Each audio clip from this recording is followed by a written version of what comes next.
Hello నమస్తే good afternoon ఈరోజు నేను ఒక మంచి ఎనర్జీ బూస్టర్స్ తీసుకొచ్చానండి. 2 రకాల డ్రింక్స్ చేయబోతున్నాం. అది కూడా సమ్మర్లో బాగా చలవ చేసే డ్రింక్స్ చేయబోతున్నాం. సమ్మర్లో మనం బయటికి వెళ్ళినప్పుడు సూర్యుడు మన తలపైన స్టాప్ పెట్టి ఎనర్జీ అంతా లాక్కున్నట్టు అవుతుంది కదా. అందుకే నేను చెప్పే డ్రింక్స్ మట్టుకి మీరు తాగుతూ ఉన్నారనుకోండి, అస్సలు ఎండ అలసట తెలియకుండా ఒళ్ళు చాలా కూల్గా ఉంటుందండి. మరి అవేంటో తెలుసుకోవాలంటే మీ అందరికీ వెల్కమ్ చెప్పాలి కదా. వెల్కమ్ టు మమ్మీస్ కిచెన్ ప్రేమతో మీ స్వప్న.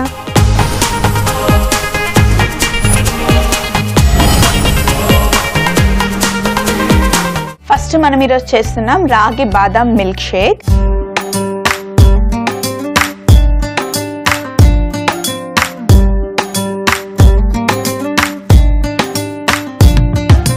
అయితే దానికి ఏం చేయాలి అంటే ఒక ఎంటీ బౌల్ అలాగే ఒక మిక్సీ జార్ తీసుకొని ఫస్ట్ ఎంటీ బౌల్లో రాగి పిండిని తీసుకోవాలి. రాగి పిండిని తీసుకొని కొంచెం ఇందులో వేసుకొని నీళ్లు వేసుకొని ఈ పిండిని కలుపుకోవాలి. ఉండలు లేకుండా పిండిని ఫస్ట్ కలుపుకోవాలి.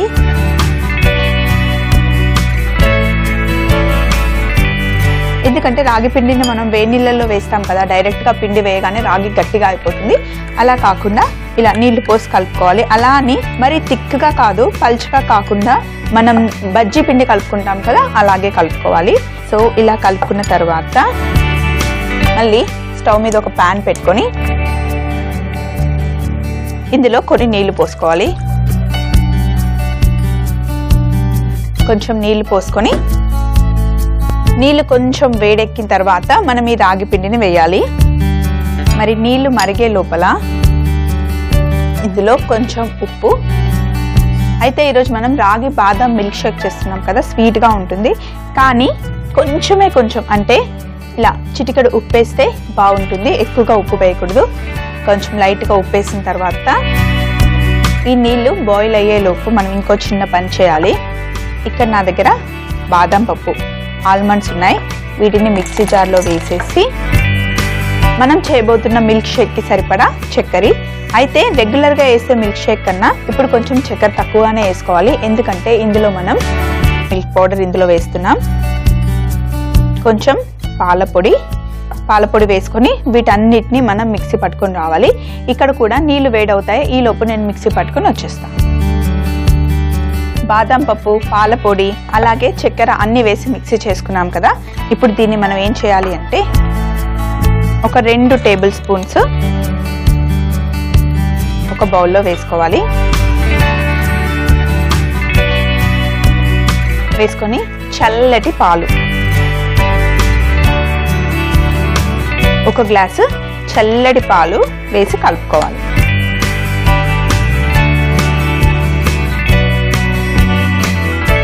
మనం చేసుకున్న ఈ పౌడర్ని డబ్బాలో పెట్టి ఫ్రిడ్జ్లో పెట్టుకుంటే కనుక ఎన్ని రోజులైనా ఉంటుంది. ఒకేసారి చేసి పెట్టుకోవచ్చు.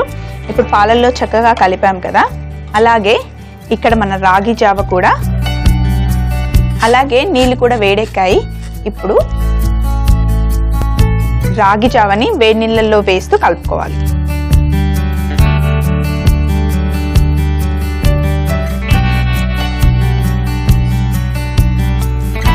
రాగి పిండి వేసిన వెంటనే కలుపుతూనే ఉండాలి, లేకపోతే గడ్డలు కట్టేస్తుంది.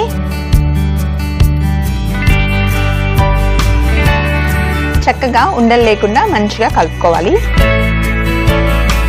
రాగి పిండిలో చాలా ఐరన్ ఉంటుంది.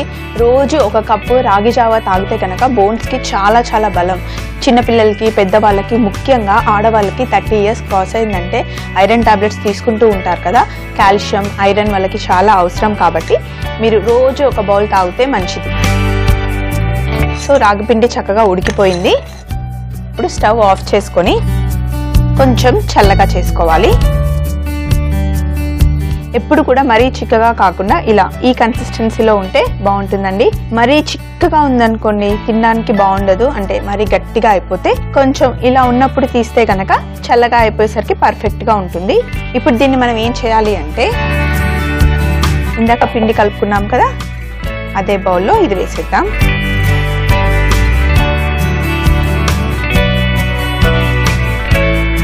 అదే బౌల్లో రాగి జావ వేసాం కదా, ఇది కాస్త చల్లగా అవ్వాలి. ఇది చల్లగా అయిపోయిన తర్వాత దీనికి ఇంకా కొంచెం ప్రాసెస్ ఉంది. మరి ఈలోపు ఇంకో ఎనర్జీ డ్రింక్ కూడా మనం చేసేద్దాం. రెండో ఎనర్జీ డ్రింక్ సగ్గుబియ్యం జావా.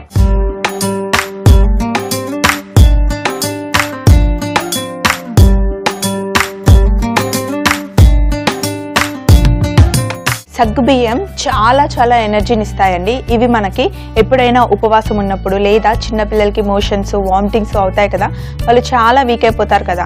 ఇన్ఫ్యాక్ట్ పెద్దవాళ్ళకి కూడా ఎప్పుడైనా చాలా ఒంట్లో నీరసంగా ఉంది, జ్వరం వచ్చినప్పుడు సగ్గుబియ్యంని జావలాగా చేసి మనకి ఇస్తారు కదా. ఎందుకంటే బాడీలో ఉన్న ఎనర్జీ అంతా పోతుంది కదా, ఇవి తాగితే ఇన్స్టెంట్ ఎనర్జీ వస్తుందని చెప్పి అప్పుడు మనకి సగ్గుబియ్యం ఇస్తారు. అయితే సగ్గుబియ్యం కర్ర పెండలంతో చేస్తారు. అది భూమిలో పండుతాయి కదా, చూసుంటారు, ఇలా పొడుగా ఉంటాయి. ముఖ్యంగా చిన్న పిల్లలకి ఈ టైంలో అంటే వేసవి కాలంలో ఈ సగ్గుబియ్యంని చక్కగా జావలాగా చేసి అందులో కొంచెం పటిక బెల్లం వేసి తాగిస్తూ ఉన్నారనుకోండి, వాళ్ళకి చాలా ఎనర్జీగా ఉంటుంది. ఇంకా సమ్మర్లో సగ్గుబియ్యంని బాగా తాగి ఇంకా సగ్గుబియ్యం బాగా తీసుకుంటూ ఉండండి. మరి ఇప్పుడు సగ్గుబియ్యం జావా ఎలా చేయాలో చూద్దాం. ఫస్ట్ స్టవ్ ఆన్ చేసుకొని ఇందులో ఒక పావు లీటర్ పాలు, నేను ఇప్పుడు చేసే ఈ క్వాంటిటీ ఇద్దరు తాగొచ్చండి, అంటే 2 గ్లాసులు వస్తాయి. కొంచెం పాలు వేడెక్కిన తర్వాత మనం సగ్గుబియ్యంని వేసుకోవాలి. ఇందులో నేను అస్సలు నెయ్యి వేయట్లేదు. కావాలి అంటే మీరు ముందుగానే సగ్గుబియ్యంని కొంచెం నెయ్యి వేసి వేయించుకోవచ్చు. జనరల్గా నేను చూపించే ప్రాసెస్ మీరు ఫాలో అయిపోయి కావాలంటే కొంచెం ఫ్యాట్ యాడ్ చేసుకోవచ్చు. చిన్నపిల్లలకైతే డ్రై ఫ్రూట్స్ అన్నీ మంచిగా నెయ్యిలో వేసి వేయించి ఇవ్వండి. పాయసం లాగానే ఉంటుంది, వాళ్ళు బయటంతా ఆడి వస్తారు కాబట్టి మంచి ఎనర్జీగా కూడా ఉంటుంది. సో పాలు కొంచెం లైట్గా వేడవుతున్నాయి కదా, ఇప్పుడు ఇందులో మనం సగ్గుబియ్యం వేసుకుందాం. సగ్గుబియ్యం సన్నగా ఉన్నవి దొరుకుతాయి, మనకి లావుగా ఉన్నవి దొరుకుతాయి. కానీ ఇలా సన్నవి తెచ్చుకున్నాం అనుకోండి, పాలల్లో డైరెక్ట్గా వేసి ఉడకబెట్టేయచ్చు. అదే లావు ఉన్నవి తెచ్చుకుంటే కనుక 2-3 గంటలు ముందుగా నానబెట్టుకుంటేనే తొందరగా ఉడుకుతాయి. అప్పటికప్పుడు వేస్తే కనుక లావుగా ఉన్న సగ్గుబియ్యం ఉడకవు. ఇవి పాలల్లో వేసేసి ఉడకబెట్టుకోవాలి. జస్ట్ ఒక 5 మినిట్స్లో ఉడికిపోతాయి.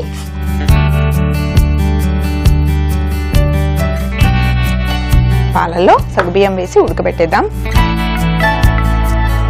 ఇవి ఉడికిన తర్వాతే మనం చక్కెర వేసుకోవాలి. ముందే చక్కెర వేసుకుంటే కనుక సగ్గుబియ్యం తొందరగా అసలు ఉడకవు. మొత్తం ఉడికిన తర్వాత ఉడికాయి అని కన్ఫర్మ్ చేసుకున్న తర్వాతనే ఇందులో చక్కెర వేయాలి. కావాలి అంటే ఇందులో కొంచెం పచ్చి కొబ్బరిని తురిమి కూడా వేసుకుంటే చాలా బాగుంటుంది.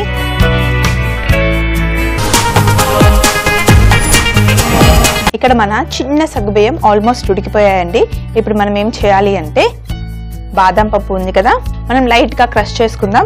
ఇంట్లో ఏముంటే అవి వేసుకోవచ్చు. మరీ చిన్న పిల్లలు అయితే 2-3 ఇయర్స్ ఉన్న పిల్లలు అయితే కనుక ఏ డ్రై ఫ్రూట్స్ వేయకుండా ఇలాగే సగ్గుబియ్యం జావని ఇచ్చేయండి. ఎందుకంటే మధ్య మధ్యలో వాళ్ళు తట్టుకుంటాయి కదా, వాళ్ళకి తాగడం కష్టమవుతుంది కాబట్టి చిన్నపిల్లలకి డ్రై ఫ్రూట్స్ ఇవ్వకుండా ఇవ్వండి. సో ఇప్పుడు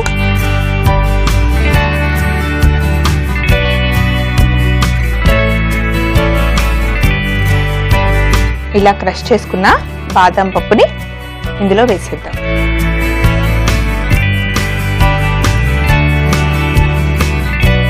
అలాగే కాస్తంత ఇలాచీ పొడి,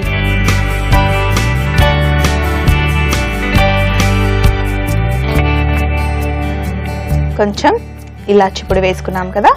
ఇప్పుడు చివరగా చక్కెర. చక్కెర మరి ఎక్కువగా వేయొద్దు, కొంచెం లైట్గా స్వీట్ ఉంటేనే బాగుంటుంది. మరి కొంచెం ఎక్కువ స్వీట్ ఉంటే ఎక్కువ తాగలేమండి. అందుకే లైట్గా ఇలా వేసామా లేదా అన్నట్టు కొంచెం చక్కెర ఉంటేనే ఈ జావకి బాగుంటుంది. సో కొంచెం చక్కెర వేసాం కదా, ఇప్పుడు కలుపుకుందాం.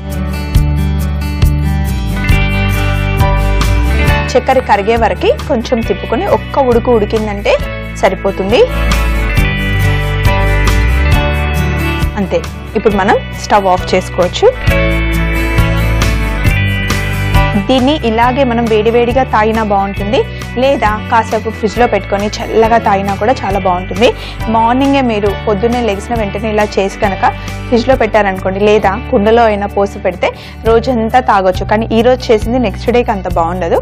సో మార్నింగ్ చేసుకొని ఈవినింగ్ వరకు సగ్గుబియ్యం జావని మీరు ఎంజాయ్ చేస్తూ ఉండొచ్చు.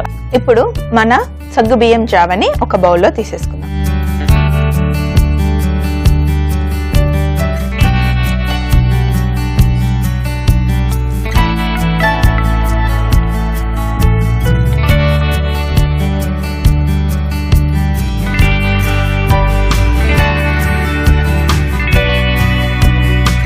బౌల్లోకి వేసిన తర్వాత పైనండి మళ్ళీ ఒక్కసారి ఇలా ఆల్మండ్స్ వేసుకున్నాం అనుకోండి, చాలా చాలా బాగుంటుంది.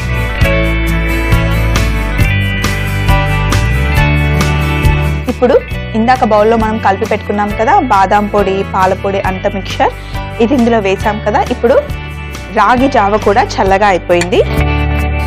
దీన్ని ఒక 2 టేబుల్ స్పూన్లు ఇందులో కలిపేద్దాం.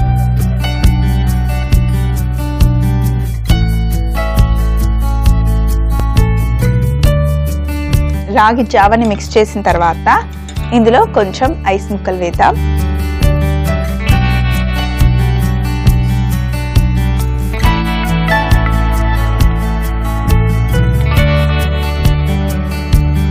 ఐస్ ముక్కలు వేసుకొని చక్కగా కలిపిన తర్వాత ఒక గ్లాస్లోకి తీసుకోవాలి.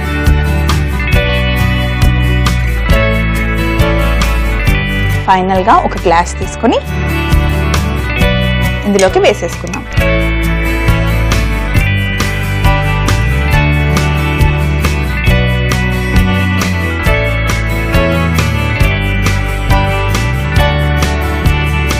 ఇలా వేసేసుకుంటే ఇక్కడ రాగి బాదాం మిల్క్ రెడీ.